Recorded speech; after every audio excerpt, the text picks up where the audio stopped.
শিক্ষার্থী বন্ধুরা, তোমাদের অভিনন্দন।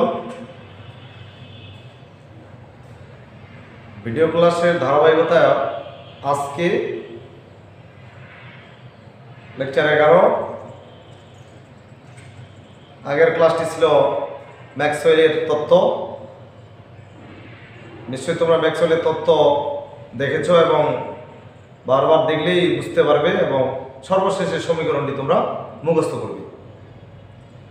সমীকরণটা কি বলতে পারবে বলো দেখি? কি ছিল? সি সমান সমান নিউ ল্যামডা। এটা বারবার মুখে মুখে বলবে, তাহলে এই অধ্যায়ের অঙ্কগুলি ভালো করতে পারবে। সি সমান সমান নিউ ল্যামডা, নিউ সমান সমান সি বাই ল্যামডা, নিউ বার সমান সমান 1 বাই ল্যামডা। এই পর্যন্ত আমরা করছি। আজকের যে আলোচনা শিক্ষার্থী বন্ধুরা, সেটা হচ্ছে যে ম্যাক্স প্লাঙ্কের তত্ত্ব। আগে ছিল ম্যাক্সওয়েলের তত্ত্ব, এটা হবে ম্যাক্স প্লাঙ্ক এর তত্ত্ব। তো ম্যাক্স প্লাঙ্কের তত্ত্বটা দেখো।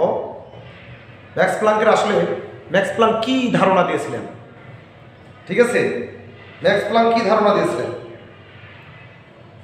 একটু খালি আমরা মনোযোগ সহকারে তোমরা যদি শুনো, তাহলে ম্যাক্স প্লাঙ্কের তত্ত্বটি বুঝতে পারবে।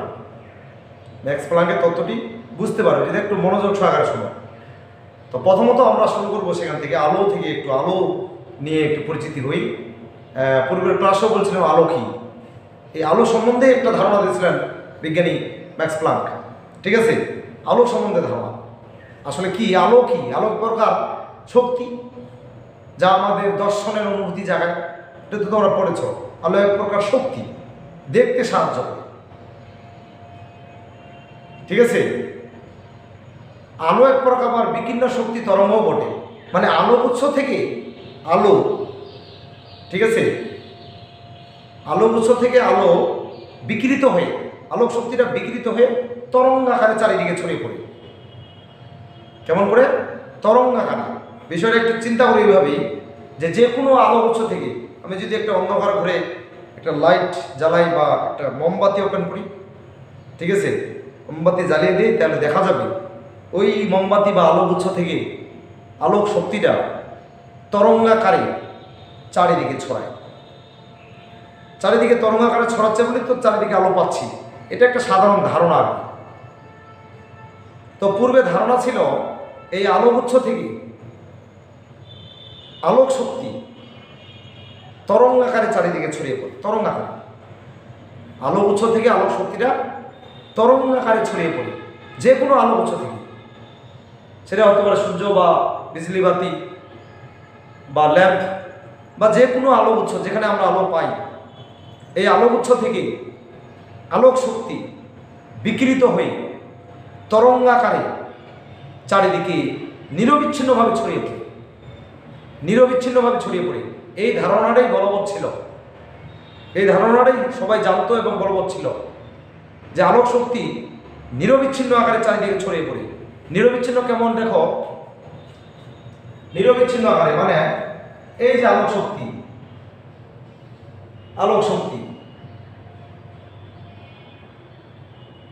এই যে নিরবিচ্ছিন্ন আকারে চারিদিকে ছড়িয়ে পড়তেছে।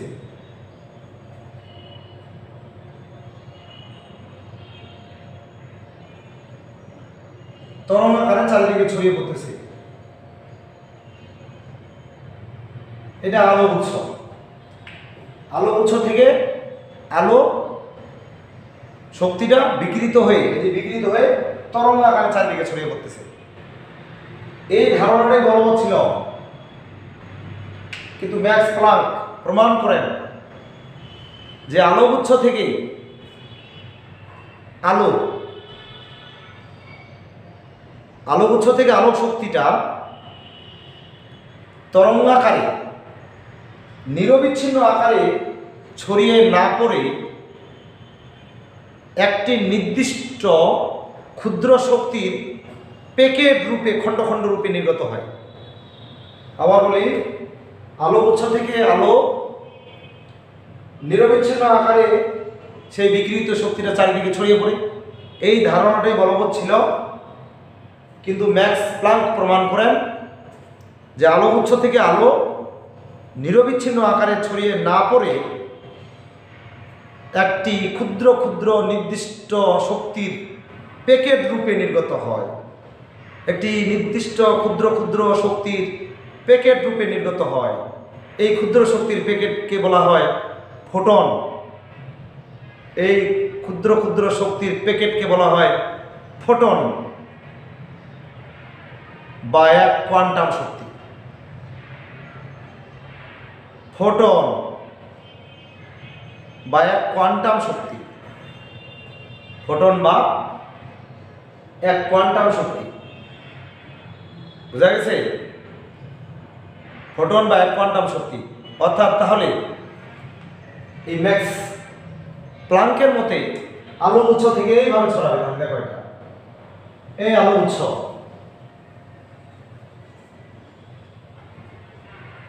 এইভাবে ছড়াচ্ছে আলো উৎস থেকে।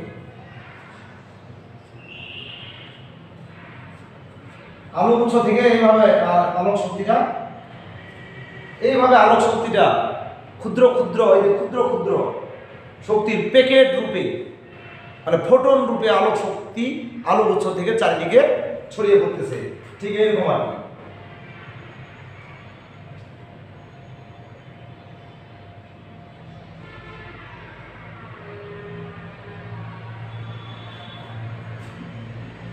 এইভাবে চারিদিকে ছড়িয়ে পড়তেছে।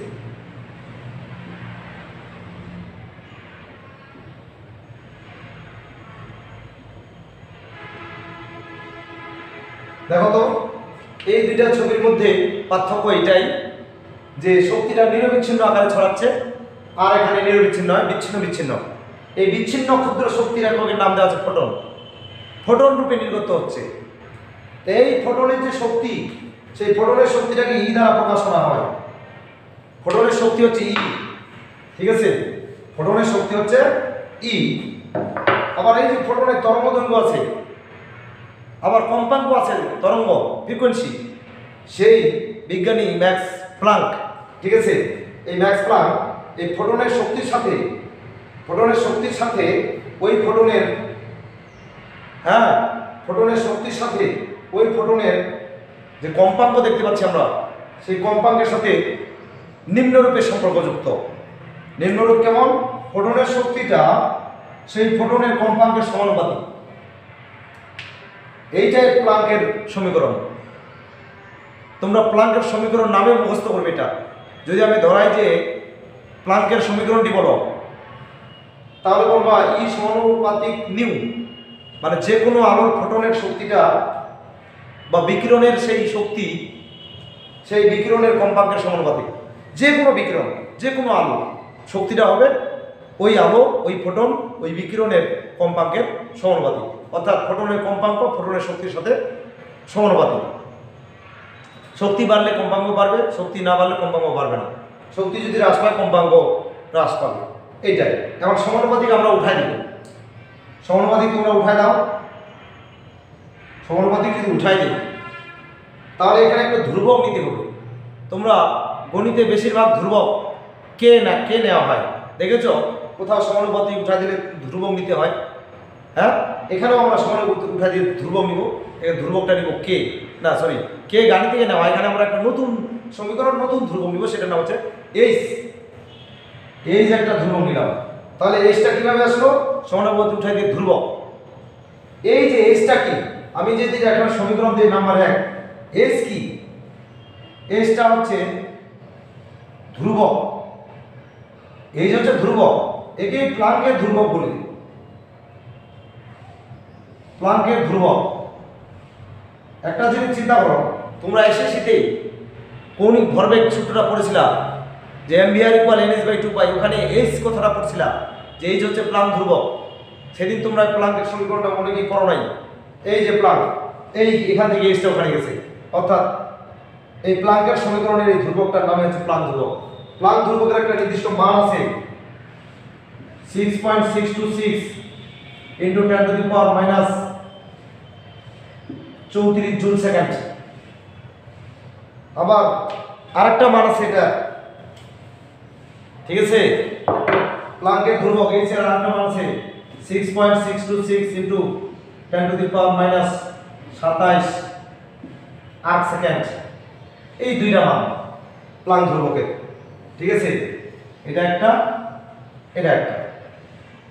এই হচ্ছে প্লাঙ্কের সমীকরণ, এই হচ্ছে প্লাঙ্ক তত্ত্ব।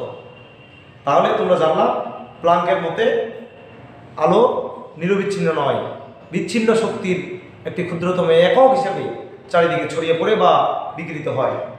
এই হচ্ছে তোমার প্লাঙ্কের তত্ত্ব। এই মুহূর্তে যেটা আমরা আলোচনা করব, সেক্ষেত্রে বন্ধুরা তোমরা খাতায় লেখো যে আমরা জানি যে পরমাণু নিউক্লিয়াসের চারিদিকে বিভিন্ন কক্ষপথে ইলেকট্রনগুলো সর্বদা ঘূর্ণায়মান, বিভিন্ন কক্ষপথে ঘুরতেছে। প্রথম কক্ষপথ, দ্বিতীয় কক্ষপথ, তৃতীয় কক্ষপথ, হ্যাঁ, প্রতিটা কক্ষপথে ইলেকট্রন ধারণ করে 2n স্কয়ার সংখ্যক। সেই হিসাবে প্রথম কক্ষপথে 2টা, দ্বিতীয় কক্ষপথে 8টা, তৃতীয় কক্ষপথে 18টা, চতুর্থ কক্ষপথে 32টা ইলেকট্রন, সর্বোচ্চ 32টা পর্যন্ত থাকতে পারে কক্ষপথে ইলেকট্রন। ঠিক আছে? যে কক্ষপথে হোক না কেন, যে কক্ষপথে আবর্তন করুক বা ঘুরুক না কেন, নিউক্লিয়াস থেকে সর্বশেষ কক্ষপথের ইলেকট্রনের দূরত্বটাকে পরমাণুর ব্যাসার্ধ বলে। আমরা এই মুহূর্তে যে কোনো কক্ষপথের নিউক্লিয়াস থেকে ইলেকট্রনের দূরত্ব নির্ণয় করব। তাহলে তোমরা খাতায় লিখে নাও, nতম কক্ষপথের ঘূর্ণায়মান ইলেকট্রনের ব্যাসার্ধ নির্ণয়। ঠিক আছে? nতম কক্ষপথের ইলেকট্রনের ব্যাসার্ধের সমীকরণ নির্ণয় লিখে নাও। এটা মিশিয়ে দিচ্ছি আমি।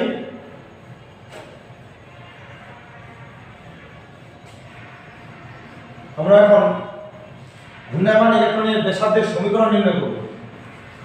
ঘূর্ণায়মান ইলেকট্রনের ব্যাসার্ধের সমীকরণ।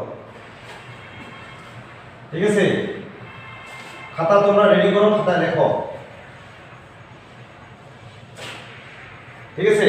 তোমরা খাতায় লিখে নাও, প্রশ্নটা লিখে নাও যে আসলে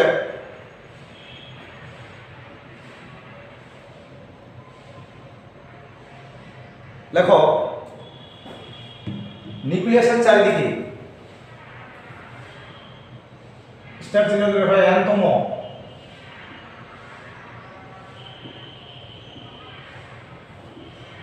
nতম কক্ষপথের ব্যাসার্ধের সমীকরণ প্রতিষ্ঠা। সমীকরণ প্রতিষ্ঠা, nতম কক্ষপথের ব্যাসার্ধের সমীকরণ প্রতিষ্ঠা। ঠিক আছে? তো যাক, এই সমীকরণটা প্রতিষ্ঠা করবো তার আগে আমরা একটা জিনিস জেনে নিই, যে জিনিসটা তোমরা জানো, আবার আমি স্মরণ করিয়ে দিতে চাচ্ছি যে পরমাণু নিউক্লিয়াসের চারিদিকে যে ইলেকট্রন ঘুরে, ঘূর্ণনের সময় ইলেকট্রন কক্ষপথ থেকে ইলেকট্রন ছিটকেও পালায়নি, আবার নিউক্লিয়াসে ইলেকট্রন পতিতও হয়নি। এর ব্যাখ্যাটা পূর্বের ক্লাসে আলোচনা করা হয়েছিল। ব্যাখ্যাটা ছিল এরকম, মনে পড়ে কি, যে নিউক্লিয়াসের চারিদিকে যখন ইলেকট্রন ঘুরে, ঘূর্ণনের সময় দুই ধরনের বল কাজ করে, একটা কেন্দ্রামুখী আর একটা কেন্দ্রাভিমুখী। অর্থাৎ নিউক্লিয়াস ইলেকট্রনকে আকর্ষণ করে। ঠিক আছে? নিউক্লিয়াস ইলেকট্রনকে আকর্ষণ করে, কারণ নিউক্লিয়াস ধনাত্মক চার্জ, ইলেকট্রন ঋণাত্মক চার্জ, এই জন্যই নিউক্লিয়াস ইলেকট্রনকে আকর্ষণ করে। কিন্তু ইলেকট্রন কি করে? সেই আকর্ষণ বলকে কেটে ওঠার জন্য, যেন আকর্ষণ করতে না পারে, এই জন্যই নিউক্লিয়াসের চারিদিকে সর্বদা আবর্তন করা শুরু করে, ঘুরতে থাকে। যদি কখনো ইলেকট্রন থেমে যায় ঘুরতে ঘুরতে, তাহলে ইলেকট্রনকে নিউক্লিয়াস টেনে নেবে, ইলেকট্রনের কোনো অস্তিত্বই থাকবে না। বুঝতে পারছ? আদৌ কোনো দিন ইলেকট্রন নিউক্লিয়াসে পতিত হয়নি বা ঘুরতে ঘুরতে ইলেকট্রন ছিটকেও পালায়নি। এর কারণটা তোমরা জানো, যে নিউক্লিয়াসের চারিদিকে যে ইলেকট্রন ঘুরে, তখন দুই ধরনের বল কাজ করে। একটা বল হচ্ছে কেন্দ্রামুখী আর একটা কেন্দ্রাভিমুখী। অর্থাৎ যে নির্দিষ্ট আকর্ষণ বল দ্বারা ইলেকট্রন নিউক্লিয়াসকে আকর্ষণ করে। কথা বোঝা গেছে? মনে করো এই যে এটা নিউক্লিয়াস, হ্যাঁ, এই যে কক্ষপথ, এই যে ইলেকট্রন, দেখো এখানে এই নিউক্লিয়াস ইলেকট্রনকে যে বল দ্বারা আকর্ষণ করে, আবার ঘূর্ণনের ফলে সেই পরিমাণ বল দ্বারা বিকর্ষণ করে। অর্থাৎ তাহলে জানলাম এই নিউক্লিয়াস আর ইলেকট্রনের দুই ধরনের বল আছে, একটা আকর্ষণ আর একটা বিকর্ষণ। এই আকর্ষণ আর বিকর্ষণ বলের মান সমান। তাহলে তোমরা মনে রাখবে, যে বল দ্বারা নিউক্লিয়াস ইলেকট্রনকে আকর্ষণ করে, সেই পরিমাণ বলে আবার ঘূর্ণনের ফলে উৎপন্ন হয় এই বল দ্বারা আবার নিউক্লিয়াস ইলেকট্রনকে বিকর্ষণ করে। আকর্ষণ আর বিকর্ষণ বলের মান সমান। তার মানে কি, নিউক্লিয়াস ইলেকট্রনকে আকর্ষণ করতেছে, আবার ইলেকট্রন নিউক্লিয়াসকে বিকর্ষণ করতেছে। আকর্ষণ আর বিকর্ষণ বলের মানটা সমান হওয়ার কারণে স্থির কক্ষপথে ইলেকট্রন চিরদিন ঘুরতে থাকে, কিন্তু স্থির থাকে না। এই জন্য এখানে প্রশ্ন আগে দিয়েছিলাম যে পরমাণু নিউক্লিয়াসের চারিদিকে স্থির কক্ষপথে ইলেকট্রন স্থির থাকে না কেন? ঠিক আছে, কেন থাকে না স্থির? আকর্ষণ বলটাকে কেটে ওঠার জন্য সর্বদা ঘুরতে থাকে। এই যখনই ঘোরা শুরু করে তখন একটা বিকর্ষণ বল সৃষ্টি হয়। আকর্ষণ আর বিকর্ষণ বলের মান সমান। এই জিনিসটা মাথায় রেখে আকর্ষণ আর বিকর্ষণ বলের মানটা মাথায় রেখে আমরা এতম কক্ষপথের ব্যাসার্ধের সমীকরণ প্রতিষ্ঠা করব। তুমি যদি এই জিনিসটা মাথায় না রাখো যে নিউক্লিয়াস কর্তৃক ইলেকট্রনের আকর্ষণ বল এবং নিউক্লিয়াস কর্তৃক ইলেকট্রনের বিকর্ষণ বল সমান, এই কথা মাথায় না রাখলে তুমি সমীকরণ প্রতিষ্ঠা করতে পারবে না। ঠিক আছে, কিন্তু এখন তোমার চিন্তা করে গেলাম যে নিউক্লিয়াস কর্তৃক ইলেকট্রনের আকর্ষণ বলের মান কত, বা কি পরিমাণ বল দ্বারা আকর্ষণ করতেছে, আবার কি পরিমাণ বল দ্বারা বিকর্ষণ করতেছে। আকর্ষণ আর বিকর্ষণ বলের মান সমান, বা আকর্ষণ বলের মানের সমীকরণটাই বা কি, বিকর্ষণ বলের সমীকরণটাই বা কি, এই নিয়ে অবশ্যই চিন্তায় পড়ে গেছো। সমীকরণ যদি তুমি আকর্ষণ আর বিকর্ষণ বলের সমীকরণ যদি তুমি না জানো তাহলে তো মান বের করতে পারবে না। ঠিক আছে, এই আকর্ষণ এবং বিকর্ষণ বলের মান সমীকরণটা কুলম্বের সূত্র অনুসারে তা প্রমাণ করা যায়। ফিজিক্সে তোমরা কুলম্বের সূত্র বুঝছো, সেই কুলম্বের সূত্র অনুসারে প্রমাণ করা যায়। ঠিক আছে, আমার এই রসায়নে তোমাদের এই কুলম্বের সূত্র প্রমাণ করার প্রয়োজন নাই। ডাইরেক্ট আকর্ষণ আর বিকর্ষণ বলের সমীকরণটা মুখস্থ করলেই হয়ে যাবে। সমীকরণটা মুখস্থ করে নিবা দুইটা, হ্যাঁ, সমীকরণ দুটি মুখস্থ করে নিলে হয়ে যাবে। তোমার সমীকরণটি প্রুফ করার প্রয়োজন নাই, মুখস্থ রাখবে এখানে। বুঝতে পারছো বিষয়টা? তাহলে এখানে দেখো, এই যে এখন আমরা দেখো কি, এরপরে দেখো আমরা হাইড্রোজেন পরমাণু দিয়ে যদি আলোচনা শুরু করি, তো দেখো এখন হাইড্রোজেন পরমাণুর ধনাত্মক চার্জ একটা, এবং সেই ধনাত্মক চার্জের মান কুলম্ব এককে তোমরা জানো যে 1.6 × 10⁻19 কুলম্ব। অর্থাৎ হাইড্রোজেন পরমাণুর চার্জের সংখ্যাকে যদি আমি জেড দ্বারা প্রকাশ করি এবং সেই চার্জকে যদি আমি ই দ্বারা প্রকাশ করি, মানে এই জেডটা হচ্ছে চার্জের সংখ্যা আর ইটা হচ্ছে চার্জের পরিমাণ। এই চার্জের পরিমাণ তোমরা জানো E = 1.6 × 10⁻19 কুলম্ব, এটা তোমরা জানো। তাহলে যদি আমি বলি যে হাইড্রোজেন পরমাণু নিউক্লিয়াস বা হাইড্রোজেন বাদ দিয়ে অনুরূপ কোনো পরমাণু নিউক্লিয়াসে মোট চার্জের পরিমাণ জেডি, মোট চার্জের পরিমাণ জেডি নিউক্লিয়াসে, সেই নিউক্লিয়াসের চারিদিকে ইলেকট্রন যদি ভি বেগে, ইলেকট্রন ভি বেগে, হ্যাঁ, ভি বেগে আর ব্যাসার্ধ বিশিষ্ট কোনো কক্ষপথে সর্বদা ঘুরতে থাকে, সেই ঘূর্ণনের সময় কয় ধরনের বল কাজ করবে? দুই ধরনের। একটা কেন্দ্রামুখী আমরা F1 ধরবো, আর একটা কেন্দ্রা বিমুখী F2 ধরবো। ঠিক আছে, এই F1 আর F2 মান কিন্তু সমান। এখন এই সমীকরণগুলো আমরা ঠিক সামনের ক্লাসে আমরা এটা প্রমাণ করব। তোমরা অবশ্যই ক্লাসটি দেখবে কিভাবে প্রমাণ করা যায়। এই পর্যন্ত তোমরা সুস্থ বা ভালো থাকবে। পরবর্তী ক্লাসে অবশ্যই তোমরা উপস্থিত হবে এবং দেখবে। ধন্যবাদ।